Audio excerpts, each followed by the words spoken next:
We're waiting for the tumor to get to the right size. This white mouse in a Baltimore lab is helping guide the treatment of a cancer patient near Miami. Part of Eileen Youtie's tumor is growing in the small rodent. You do what you gotta do, you know?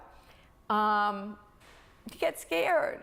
Youtie has an aggressive, hard-to-treat type of breast cancer and is paying a private company, Champions Oncology, to implant her biopsied tumor tissue into mice. It's an effort to reduce the trial and error and wasted time patients can experience in the search for an effective drug. We implant that tumor tissue into a mouse that doesn't have an intact immune system so that we can grow that tumor and then test different drug therapies to be able to predict which drugs are going to work best in a patient. A review of 70 cancer patients found that 70% of the time what had worked in the mice had also worked in people. Conversely, 96% of the time what didn't work in mice didn't work in people either. This is done taking into account many different factors, which truly allows a personalized approach for the patient. But some cancer experts warn the process is highly experimental. There is no evidence the mice lead to better cancer care than that based on medical guidelines or gene tests patients and doctors can use to pick drugs. The mouse testing costs $10,000 or more,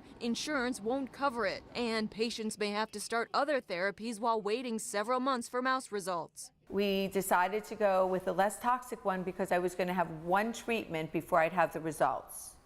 So we did that, we got the results, and the less toxic one worked equally to the more toxic one. But she knows there's no guarantee that if it works on the mice that it's going to work on me. Still, for now, Youtie says her customized mice are one of her best bets against breast cancer.